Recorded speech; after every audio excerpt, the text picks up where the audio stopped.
Las decisiones de las asambleas han pasado por mantener las movilizaciones y sobre todo han basculado sobre un punto esencial. Han lanzado un mensaje claro a los sindicatos y desde el STE obviamente recogemos el guante, como no podría ser de otra forma, y es que ninguna organización sindical entre a negociar el actual borrador de decreto. Las asambleas de interinos sustitutos lo que han decidido es que los sindicatos exijamos al gobierno, y así lo estamos haciendo desde el STEC, la retirada incondicional del decretazo y en todo caso, si hubiera que negociar un nuevo decreto de acceso a las listas, que se haga, pero siempre respetando la estabilidad laboral de los actuales interinos y sustitutos y por tanto que fuera un decreto de aplicación para los nuevos compañeros y compañeras que se quisieran incorporar en un futuro a las listas. Básicamente este es el panorama que las asambleas de trabajadores y trabajadoras durante la semana pasada han marcado. Esa es la hoja de ruta que las asambleas han marcado a los sindicatos y que el STE obviamente comparte de todo punto. Entonces, ¿en qué punto se encuentran ahora las negociaciones? ¿Se va a retirar el decretazo o crees que no? Es una incógnita. Evidentemente, como decía anteriormente, tenemos muchísimas reservas, tenemos muchísima prudencia, muchísima cautela, muchísima desconfianza desde el sindicato STE como sindicato mayoritario. En sintonía con lo que opinan los trabajadores y trabajadoras, ya decía anteriormente, pues eso, que ya en diciembre, por decirlo de alguna forma, el gobierno de Canarias nos engañó, porque paralizó el decretazo, el señor Ruano lo paralizó, anunció la apertura de negociaciones que nunca se produjeron. Hubo un paripé de negociación a través de una mesa que se convocó, pero realmente no hubo tal negociación ni tal diálogo. El gobierno de Canarias simplemente se mantuvo en sus 13 respecto al decretazo. La presión de los trabajadores y también las propias contradicciones internas que se han generado en Coalición Canaria, especialmente entre los representantes políticos de Coalición Canaria de las islas no capitalinas y digamos la cúpula central tinerfeña de Coalición Canaria, fundamentalmente, han hecho que, pues que el gobierno de Canarias tenga que optar por paralizar momentáneamente el decretazo. Lo que no sabemos es si realmente hay una voluntad de llegar a acuerdos, si hay una voluntad de garantizar la estabilidad laboral de los profesores y profesoras interinos e interinas y sustitutas, o si simplemente el gobierno de Canarias está nuevamente jugando a dilatar, a marear la perdiz, a aflojar la tensión a la cual está sometido por parte del colectivo de interinos y sustitutos. El jueves tenemos negociación. El STE va a acudir a esa negociación con la mano tendida, va a acudir a dialogar, va a acudir con la mayor disponibilidad para llegar a acuerdos, pero siempre y cuando se tenga en consideración que de forma inexcusable el decreto se tiene que retirar de la mesa, que tenemos que garantizar y acordar de una vez por todas la estabilidad laboral definitiva y sin tiempo de, digamos, de finalización en cuanto a esa estabilidad laboral de todo el colectivo interino sustituto que tiene tiempo de servicio, y a partir de ahí estamos dispuestos, como digo, a negociar cualquier otra cosa, pero siempre respetando a los compañeros y compañeras y su estabilidad laboral.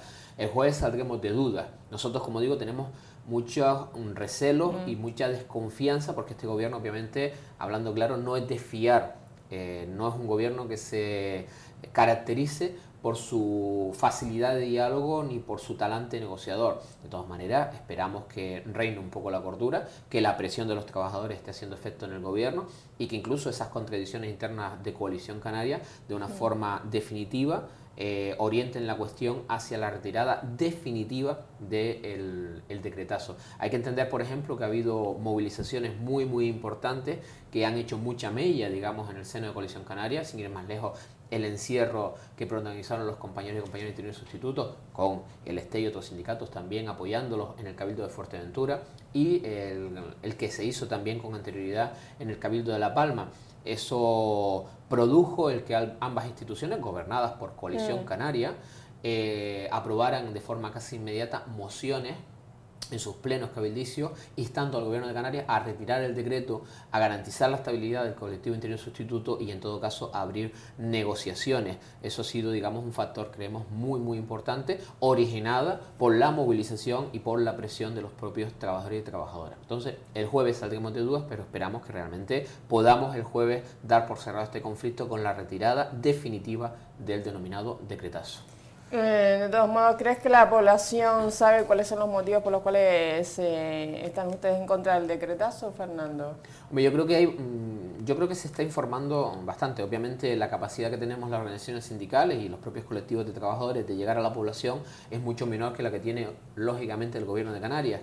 o otras, digamos, organizaciones sindicales que no parecen estar apostando de una forma tan clara por la retirada del decretazo.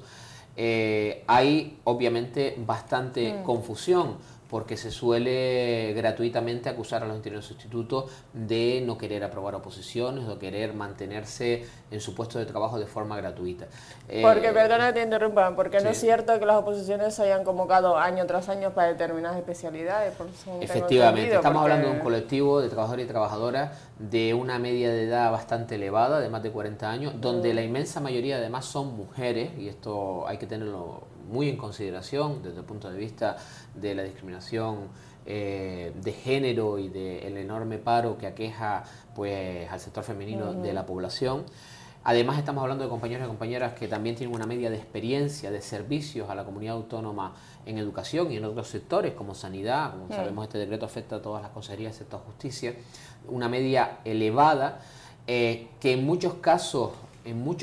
muchísimos casos no han tenido nunca la oportunidad de funcionarizarse porque nunca o hace muchísimos años se les ha ofertado oposiciones de su especialidad o cuando se les ha ofertado en un número de plazas muy reducido y por decirlo de alguna forma no hay cama en cuanto a plazas de funcionarios para tanta gente, con lo cual lo que no se puede pretender es que después de 20-25 años de servicio un compañero o compañera de 50 años con hijos de hipoteca ahora se le diga que se lo tiene que jugar todo a una carta y que en una oposición, si tiene una nota no suficientemente adecuada, se va a ir directamente al paro.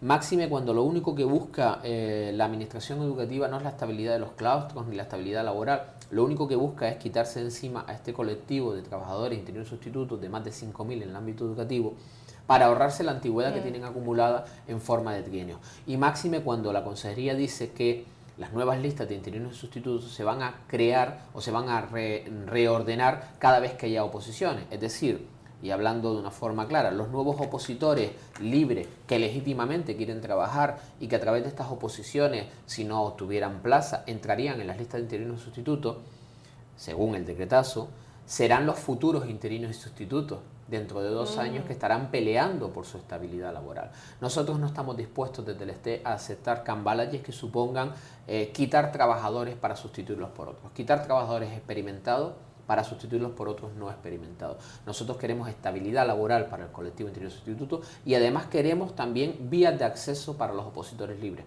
Y siempre hemos planteado el denominado acceso diferenciado. No pretendemos ni mucho menos cerrar la puerta a los nuevos opositores. De hecho, la legislación vigente, los acuerdos vigentes permiten el acceso a los opositores libres, no interiores sustitutos que aprueban oposiciones sin plaza, acceder a las listas.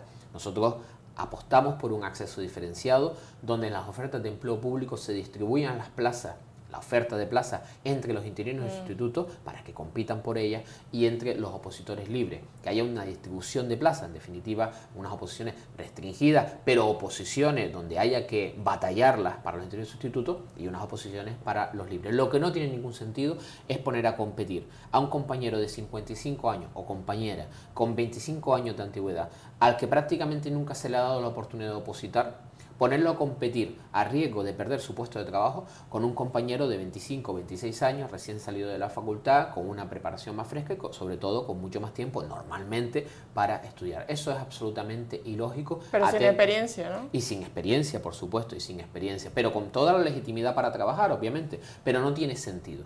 Nosotros no cambiamos trabajadores como quien cambia estampitas. Tenemos un colectivo de trabajadores, los interinos sustitutos formados con fondos públicos, experimentados, y hay que garantizar de una vez por todas y definitivamente su estabilidad laboral. Y después tendremos también que buscar fórmulas, el acceso diferenciado puede ser una, para que los opositores libres también puedan acceder a la funcionarización o incluso a las listas de reserva de empleo.